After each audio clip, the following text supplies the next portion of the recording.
All right, everybody. Got the sun doors all cleaned up. She did excellent. I had super good time on it. A couple issues we ran into was the dropper seat post. The culprit was this part. This little section right here, collar, was finger tight.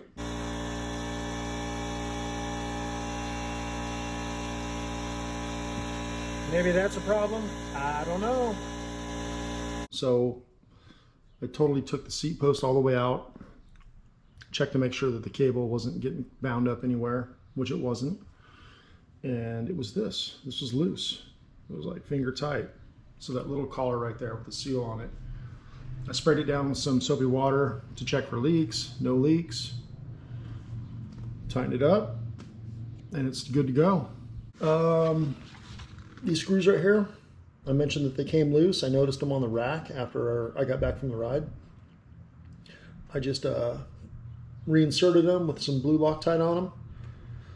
Time will tell if they're good to go. I lubed up the chain, just cleaned it up, gave it a good once over. This cable was a little frayed, so I installed one of these on it just to clean it up. The RockShox Yari did excellent. Made this bike ride so smooth. Look at that paint. Kind of liking the yellow. It's looking good. All right, so I compiled a list of things I would do to this bike personally if I had my own, which I don't yet. Not 100% sure if I'm gonna get one or not, or go another route, but so this list is just for me, my personal preferences. If you're not into the same style of riding I do, mountain biking, if you're just going to take this bike, you know, on little dirt trails and just use it as, like, say, a camping bike or whatever, I would leave the bike as is, the way it comes. Totally fine. But for me personally, my list, the things I would change: front forks, rear shock. You only get 50 millimeters of travel out of this thing. It's a $100 shock. There's tons of upgrades. D&M, RockShox, whatever route you want to go. D&M does make a coil. That's $119. And I can show you that right now. I do have it on my other bike. So yeah, D&M does make some other shocks. This is a coil sprung. It has rebound. It has dampening. It's got a little bit more travel. It's got a heavy duty spring. I think this is a 550-pound spring that comes on it. It's $119. They come in a bunch of different lengths. If you were to get this style shock, you'd want to get this in a 200 to 210 millimeter length, eye to eye. That would be the center of this to the center of this. Another upgrade would definitely be the bars and the stem. These happen to be Wake Best Bicycle. These are off Amazon. I think these are 800 or 780 width on Matt's bike, and they feel really good. They're a cheaper bar and stem.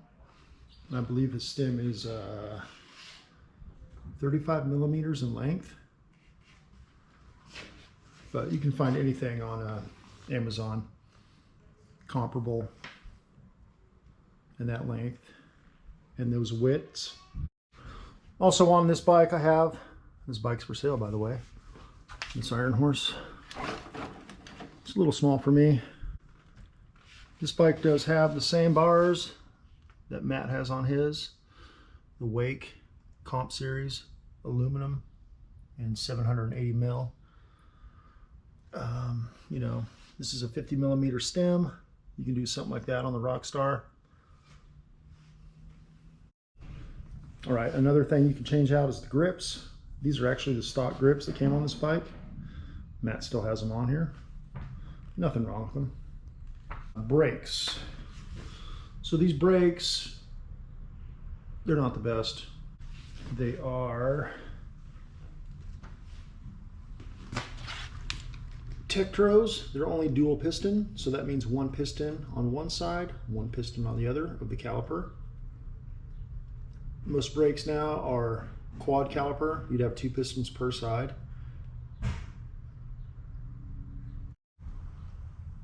Here's the front. The front does have a 203 millimeter rotor up front, which is fine. You can get better rotors for this also. And in the rear, dual caliper brake, and you do have a 180 millimeter rotor back here, which personally I would go to a 203 rotor in the back,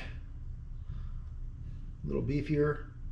Maybe go with some organic pads, as they tend to bite a little bit better than semi-metallic in my experience. You'd have to get a brake adapter for this just to bring it up a little bit to fit those 203 rotors. Definitely pedals. You want to get some pedals, because the pedals that come with this thing are just plastic. I would personally do the tubeless tire mod. I did find some valve stems that are Schrader size. So yeah, I would put, I did find some Schrader valves that do go onto these style of rims with that bigger valve stem, that you can make them tubeless. You just have to insert some rim tape on that rim, and I'll probably do that video at a later date, making these tires tubeless. These are probably punctures from goat head thorns.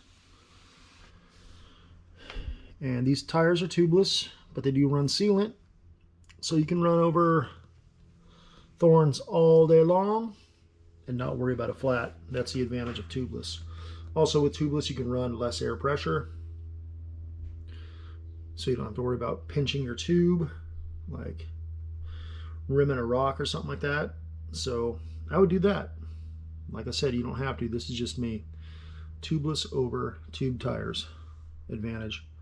I would probably invest in a better dropper, and I would get away from running the external dropper. And I did have a look down inside this tube, and I would probably drill a little hole at an angle, and I'd run my dropper post cable up and through here, so you can run a dropper post and hide that cable. It'd be internal. I would probably swap out this seat, but it's not a bad seat. Like I said, just preference. That's just me. Like I said, none of these are a must, but for me and my style of riding, that's what I would do to this bike if I had it.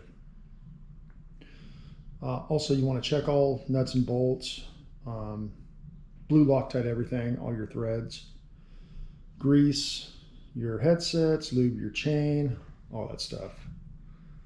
Because from our experience, none of this comes pre-lubed or pre-greased. All right, that's just my take on this. Things I would do it personally. Like I said, you don't have to do what I do. Everyone's different. Their style of riding is different.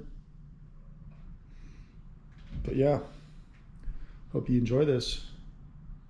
Stay stoked.